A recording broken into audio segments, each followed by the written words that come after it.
इज़हार फरमाया। गुफ्तार के अंदाज पे काबू नहीं रहता जब रूह के अंदर जरा तुमखेल हो जज्बात। ज़ोस मुख्तसर वक्त पारा कुल खोब द्रुन रोर नौजवान आलिमीन उस्तादुल उलमा वसीउल लिसान हज़रत मौलाना मुफ्ती मोहम्मद दाऊद आरिफ से दामत बरकातुहुमुल आलिया दागी खिदमत की गुजारिश को चिराशी मुख्तसर वक्त पारा और दखलो ज़रीन ख्यालात इज़हार दे मुके मुनासबत सरों पर इंशाअल्लाह वल दागी नबात का आबिया दा बचोता माशूमान के इंशाअल्लाह वल जा की खत्म भी दागी नबात रफिया से दामत बरकातुहुम तशरीफ और फरमाइले दा कि अभी बार बार रजी अल्लाह बदलमी दागी दा यो कदम बदल लेके कि वाशिन बिया अभी दा मौके दा जम सर पर सेरा पर हाजिरी करे दा अल्लाह दा हाजिरी दागी कबूल की इंशाअल्लाह वल जी दागी दुआ भी वजो सो दावत पर को आप बल खो दुन मेमा और हज़रत मौलाना मुफ्ती मोहम्मद आरिफ से दामत बरकातुहुम जबीराशी और अभी अपने ज़रीन ख्यालात इज़हार फरमाए।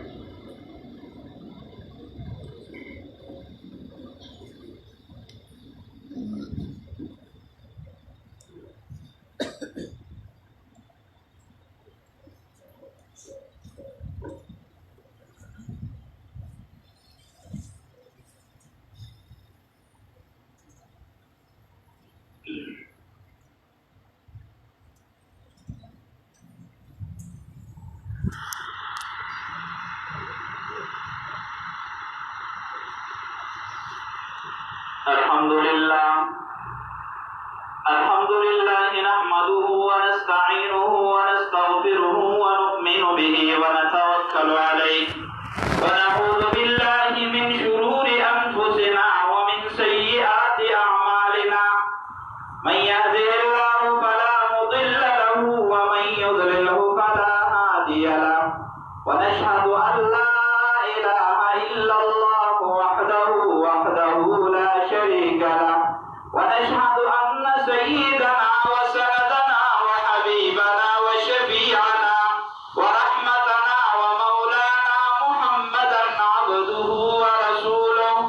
أرسله بالحق بشيرا ونذيرا وداعيا إلى الله بإذنه وسراجا منيرا. أما بعد فأعوذ بالله السميع العليم من الشيطان اللعين الرجيم. أستفتح بفضلك وبكرمك وعنايتك بسم الله الرحمن الرحيم. ألف لام ميم ذلك الكتاب لا ريب فيه إن الله وملائكته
हज़रत मुफ्ती से हुक्म द मौके मुनासबत सर मुख्तसर तासु दौरान दियो दरे खबर आउस कोम जगह छी तासु द वक्ती राजना से ढेर ज्यादा इंतजार वको यकीनन छी हज़रत मुफ्ती से ददरी मदरसी आबियारी करेला द मदरसे जोड़ा करेला द तालिब इल्मान सर ढेर ज्यादा मेहनत करेली हज़रत मौलाना मुफ्ती शाह रंजीब हक्कानी से दावत बरकातुहुम मुलाडिया तीसरो दमुंगा दामल गज्जा दोस्ताना रोवली दरे वक्त नदा उता सुखा का दिन भी जने औज़री दे खते जरम अल्हम्दुलिल्लाह वला शफ़क़दर की ډېر لوی معزز علماء کرام مفتیان اعظام موجود دي ډېر قابل خلک به دغه شب قدر کې شته دي د بهر خلکو خبره نه کوم د دې خپل شب قدر کوم خو ما حضرت مولانا مفتی شاه اورنګزیب حقاني صاحب چې څنګه بیا موندو نو د دې غوندې محقق عالم د دې غوندې قابل عالم زموږ په دغه علاقه کې به تاسو ته ډېر لږ میلاوېږي ځکه دې سره ما تاسو به اورېدلي په دغه باسي ریډیو باندې مختلف داسې پروګرامونه وکړل داسې یو موضوع چې په هغې باندې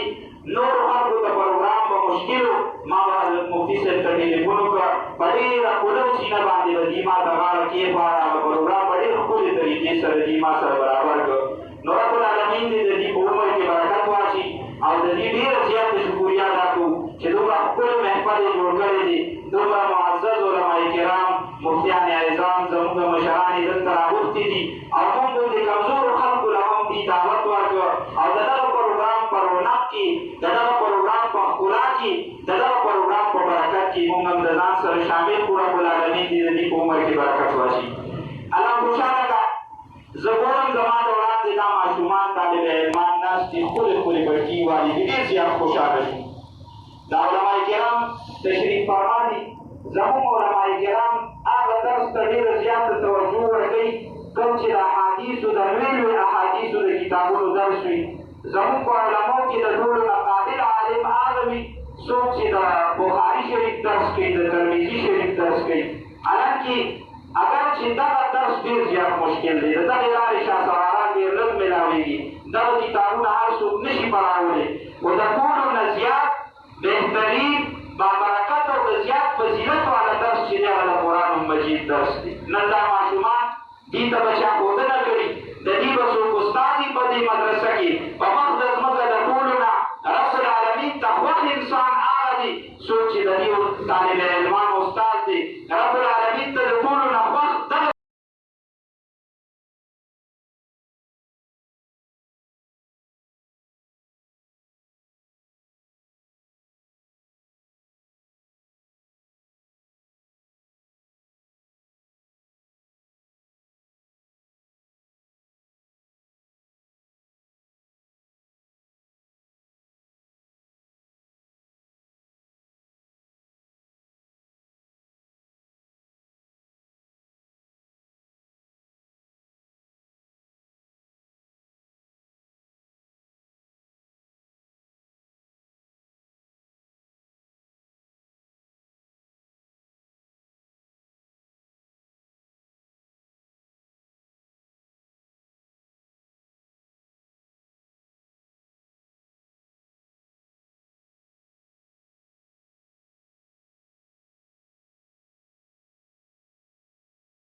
دغه حسنات الابرار سیئات المقربین بعضې داسې ډېر څیزونه چې هغه زموږ استاد لپاره جایز وي خو لوی لوی علما رب العالمین ته نږدې بزرګان چې هغه خلکو لپاره بیا ګناه وګرځي نو د هغې د وړاندې د هغې صفت وکړې شو هغې خاموشه پاتې شو سره د دې چې هغې د دغه صفت لایق او قابل لږ وخت تېر شو رب العالمین هغې ته ډېر نږدې قرب ورکړی ډېر لوی برکت او فضیلت یې وله ورکړی الله تبارک وتعالی صرف په دغه وجه چې د هغې د وړاندې د هغې صفت وکړې شو هغې پرې خاموشه پاتې شو رب العالمین د هغې هغه کوم فضیلت او برکت چې هغه رب العالمین واغوښت حضرت خواجه باقي الله صاحب چې به کله عبادت کو هغه په دې پوهېده چې اوس زما په دغه کوم منزلت چې او مرتبه چې په هغې کې کمې راغلې دی چې کله به پوهېده نو ډېر زیات به یې ژړل ډېر زیات به یې ژړل علما کرامو لیکلي دي یو شپه د شپې وده شو آقا نامدار حبیب کردگار محمد عربي صلی الله علیه وسلم ورته په خوب کې ملاقات نصیب شو نبی علیه السلام ورته ارشاد فرمایي خواجه صاحب ولې خفې ولې ژاړئ د الله پیغمبره په دې ژاړم چې رب العالمین کوم نزدېکت او قرب راکړی و هغه رانه رب العالمین واغوښته نبی علیه السلام ورته ارشاد فرمایي خواجه صاحب دا ستا نه چې کوم نزدېکت تللی دي دا صرف په دې وجه تللی دي چې تا څو ورځې وړاندې ستا صفت وکړی شو په یو محفل کې او تا په هغه صفت باندې خاموشي اختیار کړه په دغه وجه باندې رب العالمین ستا هغه مرتبه او هغه برکت چې چې وغې ختم کړی د الله پیغمبره اوس به څه لارې اختیار کوم چې په هغې باندې زه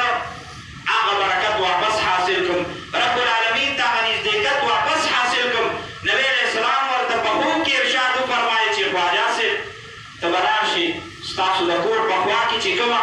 د طالب علمانو مدرسه ده په هغې کې چې کوم ماشومان بچي سبق وایي د ناظري او د حفظ کلاسونه پکې لګېدلي دي هغه مدرسې ته به لاړ شي هغه واړه ماشومان هغه معصومین د ګناه نه پاک بچي چې هلته ناست دي د قرآن مجید زده کړه کوي هغه اساتذه کرام ورته ناست دي او قرآن مجید ورته ښایي هغې ته به ووایي هغې به ستا دپاره دعا وکړي رب العالمین به ستا دغه خطا معاف کړي چې سهار شو حضرت خواجه صاحب د وخته د خوبه راپاڅېده لمونځ یې وکړ خوا کې مدرسې ته لاړه چې لاړه د خواجه صاحب مرتبه خو خلکو ته معلومه وه د مدرسې ټول طالب علمان پاڅېدل ټول اساتذه کرام لارې لارالل چې خواجه صاحب راغی خواجه صاحب چې راتلې مخکې به دې ویلي هغې ورته ویي